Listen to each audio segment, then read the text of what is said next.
Sa isang malayong lupain, mayroong isang maliit ngunit makapal na kagubatan.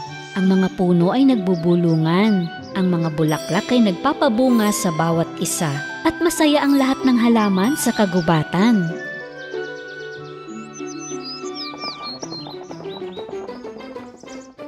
Isang araw sa panahon ng tagsibol, isang kumikinang na binhi ang nagsimulang tumubo sa pagitan ng kaktus at mirasol.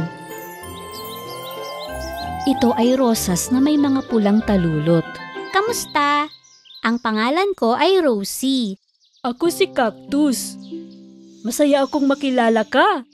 Napakaganda ng mga talulot mo, Rosie.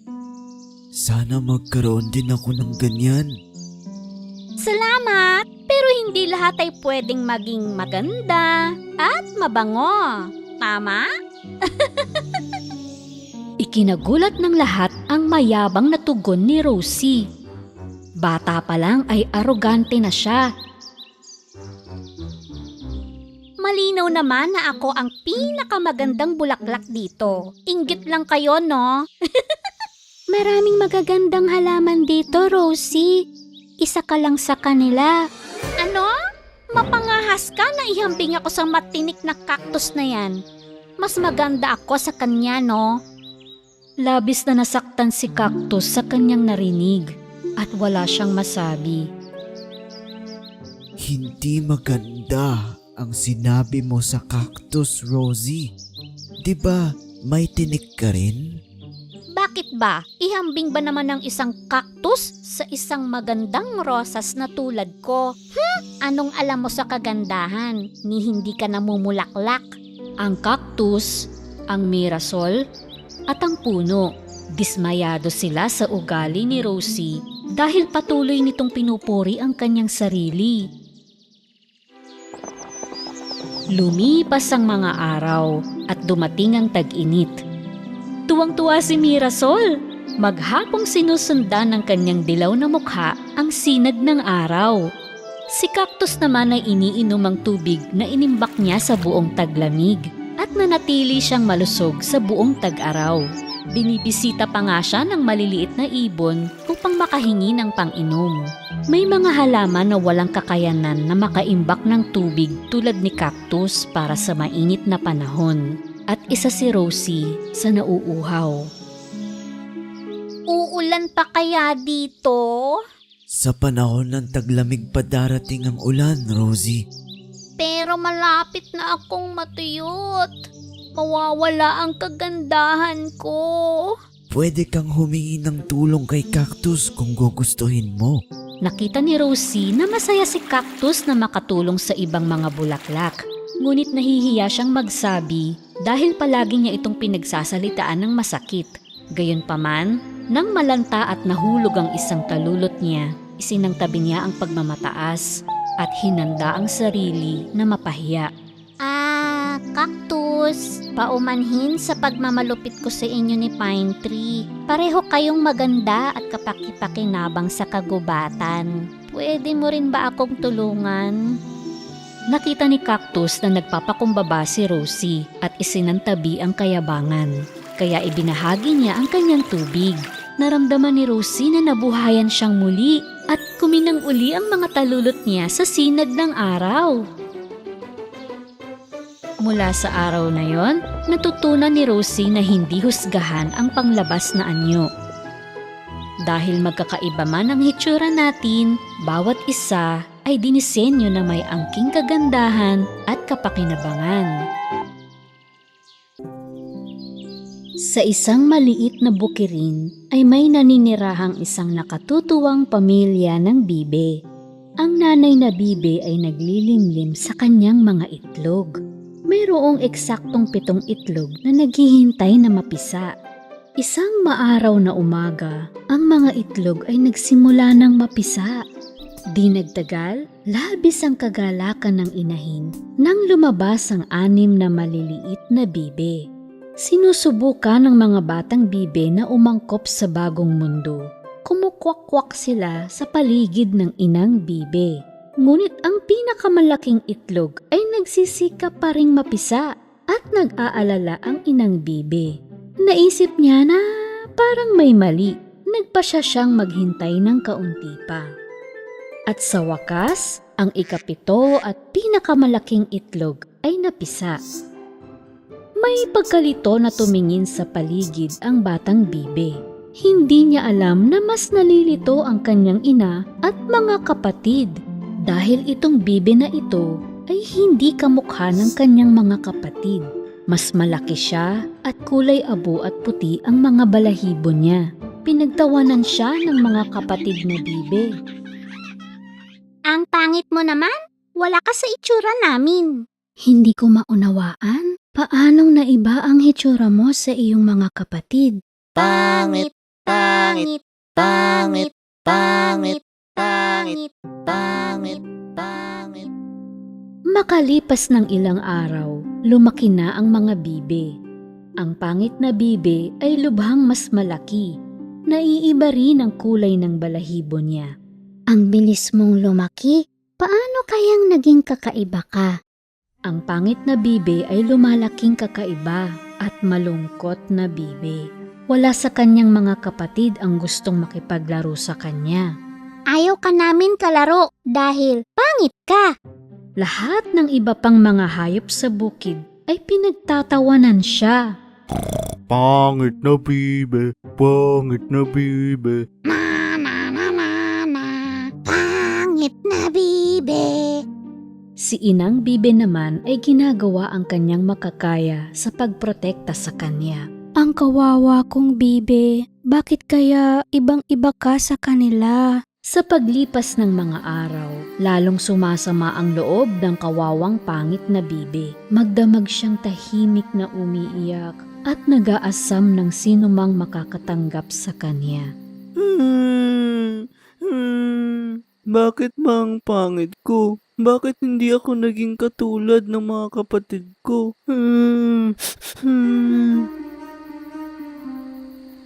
Isang araw, may mga mangangaso na dumating sa lawa malapit sa kanilang tinitirhan. Sinimulang habulin ng mga mangangaso ang mga bibe na nakita nila. Habang naghahanap ng pagkain ng Inang Bibe, nahuli siya ng mga mangangaso. Walang alam sa mga pangyayari, ang kawawang pangit na bibe ay naghihintay hanggang umaga sa kanyang ina. Ang kawawang bibe, di niya alam ang gagawin. Una siyang lumapit sa aso, pero tinaboy siya ng aso. Alis! Ayokong may makakita sa akin na nakikipag-usap sa isang pangit na bibe. Pagkatapos ay lumapit siya sa manok, pero hinamak din siya ng manok. Maging ako ay mas maganda sa'yo. Bak, bak, bak, bak, bak, bak, bak. Napakalungkot ng pangit na bibe. Walang may gusto sa akin dito. Kung hindi babalik si nanay, wala nang dahilan para manatili ako dito. Nang umaga rin yun, nagpa siyang umalis ang pobreng bibe.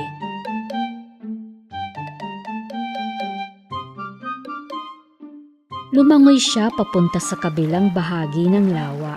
Lahat ng makakasalubong niyang hayop ay tinanong niya ng iisang katanungan. May alam ka bang bibe na kamukha ko? May alam ka bang bibe na kamukha ko? May alam ka bang bibe na kamukha ko? Iisa lang din ang sagot mula sa kanilang lahat. Hindi pa sila nakakita ng ganoong klaseng bibe. Nagpatuloy ang bibe sa kanyang paglalakbay hanggang sa makarating siya sa isa pang lawa. Tinanong rin niya ang mga gansa na naroon. Wala. Naku bata, hindi ka dapat nandito. May mga ngaso sa paligid. Mabuti pa, umuwi ka na. Malungkot na nagpatuloy sa paglakad ang bibe. Maya-maya ay narating niya ang isa pang lawa. Ngunit walang hayop doon. Mag-isa lang siya. Kung walang may gusto sa akin, dito na lang ako magtatago magpakailanman. Lumipas ang maraming buwan. Kahit nag-iisa lang siya, ay masayang masaya siya. Isang araw, nakita niya ang isang kawan ng mga puting ibon na may mahabang leeg. patungo sila sa timog. Buong paghanga niyang pinagmasdan ang mga iyon. Ang gaganda nila. Nais kong maging katulad nila. Dumating ang taglamig at nagsimula ng magniebe. Ito ang unang pagniniebe na naranasan niya at tuwang-tuwa siyang naglaro kahit matabunan ng puting niebe. Dahil sa matinding pagniniebe, nahirapang makahanap ng pagkain ang pangit na bibe. Naglakad-lakad siya sa palibot. Gutom na siya, nilalamig at pagod na pagod. May nakasalubong siyang isang magsasaka. Naawa ang magsasaka sa kanya at ibinalot sa kanya ang balabal nito. Kaawawang nilalang. Kinaw na. Iuuwi kita at aalagaan hanggang sa lumaki ka. Tulad ng sinabi niya, inalaga ang mabuti ng magsasaka ang bibe. Nang dumating ang tagsibol, malaki na ang pangit na bibe. Para magkaroon siya ng malaking lugar na magagalawan, nagpa siya ang magsasaka na dalhin siya sa lawa. Nag-iisa siyang muli at sa kanyang paglangoy-langoy, napatingin siya sa sariling refleksyon sa tubig. Namangha siya sa nakita niya. Nung una, hindi niya makilala ang sarili niya. Akala niya may iba sa likuran niya. Kaya pinagaspas niya ang kanyang mga pakpak at nakitang yun din ang ginagawa ng refleksyon. Inunat niya ang kanyang leeg at kinopya rin ng refleksyon ang kanyang mga galaw. Saka lang niya napagtanto na ang kamangha-manghang ibon na ito ay walang iba kundi siya. Ang laki ng pinagbago ko. Kamukha ko na yung mga ibon sa langit. Babalik ako sa dati kong bahay. Ipapakita ko sa kanilang lahat. At masaya niyang sinimulan ang paglalakbay. Habang lumalangoy siya sa lawa, natagpuan niya ang isang kawan ng mga sisne. Dahil katulad nila siya, sinama nila siya. Hindi na siya pangit na bibe. Siya ang pinakamasayang sisne na nagpatuloy sa paglalakbay. Nakita sila ng isang batang lalaki sa baybayin. Wow! Tingnan niyo yun nasa huli. Siya ang pinakamagandang sisne na nakita ko. Oo, sa simula pa lang ay isa pala siyang sisne. Sa di sinasadyang pangyayari, ay napasama siya sa pugad ni Inang Bibe.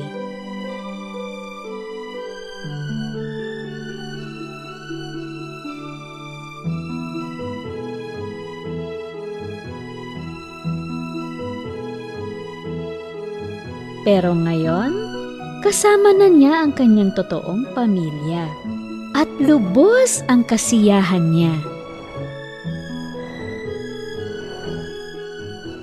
Noong unang panahon, may dalawang magkasintahan na dragon na inabutan ng napakalakas na ulan. Ang tanging ayaw ng mga dragon ay ang maulan na panahon. Dahil kapag nabasa ang kanilang mga pakpak, tatamaan sila ng kidlat, masisira ang kanilang mga kaliskis at hindi sila makakapagbuga ng apoy. Napakalakas ng bagyo nung araw na yon na ang lilang dragon ay natangay sa malayo at napahiwalay sa kanyang kasintahan, ang dilaw na dragon. Bagaman gustong hanapin ng dilaw na dragon ang kasintahan, nanatili siya sa kinaroroonan niya dahil basa ang kanyang mga pakpak. Ang lilang dragon naman ay napadpad sa isang kuweba sa tuktok ng isang mataas na bundok. Ha? Ano ang lugar na to?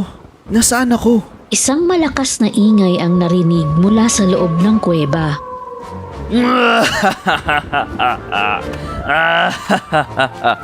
Ang boses na yon ay kay Bao, isang kalahating lobo at kalahating leon. Ako ang Panginoon ng bagyo at kidlat. Bow! At isa ka lang dragon na bumubuga ng apoy. Natakot ang lilang dragon, ngunit sa sandaling gusto na niyang lumipad, pinakidlatan siya ni Bao. Hindi kita tatantanan hanggat hindi mo sinasabi sa akin kung paano ka bumubuga ng apoy. Sasabihin mo sa akin ngayon ang sikretong ito. Hindi ko magagawa yun. Kung gayon, walang tigil kitang papaulanan at ikukulong kita dito. At nakulong nga siya sa kuweba ni Bao. Samantala, hinahanap ng dilaw na dragon ang lilang dragon kung saan-saan. Naghanap siya sa lungga ng oso, sa hardin ng elepante, pati sa butas ng kuneho. Ngunit hindi niya mahanap kahit saan. Nang makita ng kabayo ang umiiyak na dilaw na dragon, lumapit ito sa kanya. Bakit ka malungkot, dragon? Anong nangyari? Nawawala ang mahal ko, ang lilang dragon. Mukhang uulan na naman. Hindi ko may tutuloy ang paghahanap dahil masisira ang kaliskis ko. Tinanong mo ba ang unggoy na tanod gubat? Baka alam niya. Salamat, pupuntahan ko siya at magtatanong ako. Teka, kunin mo itong pulang tela at ipandong mo sa iyong sarili. Mapoprotektahan ka nito mula sa ulan. Kinuha ng dilaw na dragon ang pulang tela at naglakbay na sa kagubatan. Sa sandaling yon, nagsimula na namang umulan. Sa wakas ay nakita niya ang bantay gubat. Tinanong niya kung nakita nito ang lilang dragon. Oo, nakita ko siyang tinatangay ng hangin. Tignan mo, ito yung nalaglag niyang kaliskis. Napadpad siya sa mga punong yon. Mabilis na lumipad ang dilaw na dragon sa lugar na tinukoy ng unggoy. Medyo huminto ang ulan. Tumingin siya sa paligid, ngunit wala ang kasintahan. Sa sandaling yon, may dumating na kuneho. Kaibigang kuneho, may nakita ka bang lilang dragon dito? Oo, nakita ko. Natangay siya ng bagyo papunta sa sapa na yon. Habang patungo ang dilaw na dragon sa sapa, muling natakpan ng langit ng mga itim na ulap. Kung gusto mong malaman kung bakit umuulan, hanapin mo ang kalabaw. Mabilis na lumipad ang dilaw na dragon sa gilid ng sapa. Doon ay nakita niya ang kalabaw sa ilalim ng puno ng willow. Sumisilong ito mula sa ulan. Hinahanap ko po ang lilang dragon. Nakita mo po ba siya sa lugar na ito? Naku, wala siya rito. Nakita ko siyang pumapagaspas doon sa bundok na yun. Pero mag-ingat ka, nakatira si Bao sa gilid ng bundok na yun. Bao? Oo, siya ang Panginoon ng ulan at kidlat.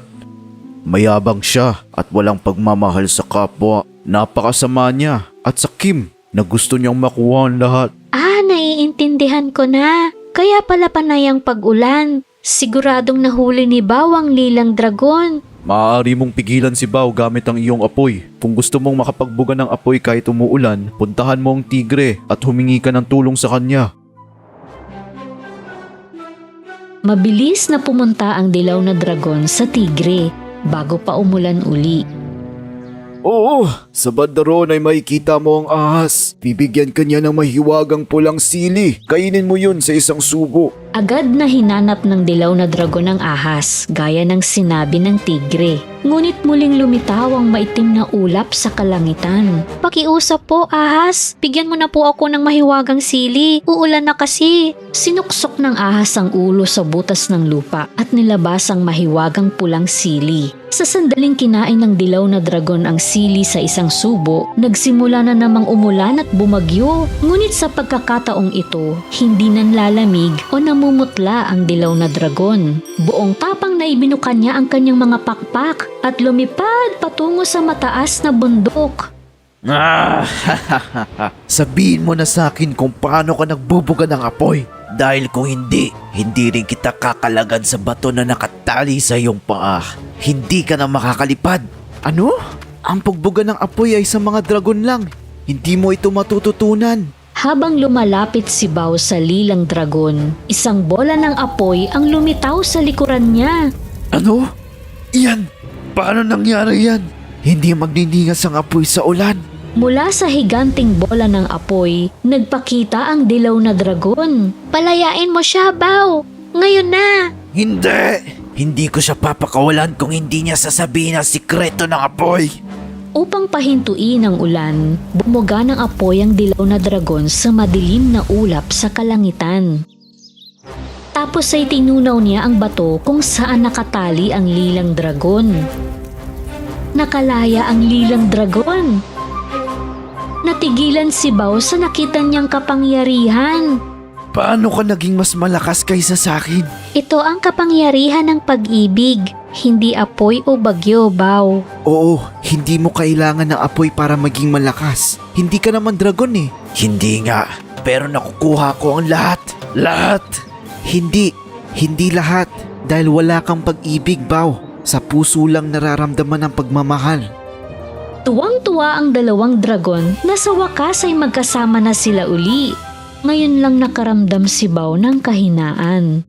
Gayunpaman, salamat sa dalawang dragon. Natutunan niyang pairali ng pag-ibig sa kanyang puso at namuhay ng masaya sa kagubatan. Mula noon ay nakakalipad na sa tag-ulan ng mga dragon at nagiiwan pa sila ng bakas ng pag-ibig sa kalangitan sa pamamagitan ng pagbuga ng apoy.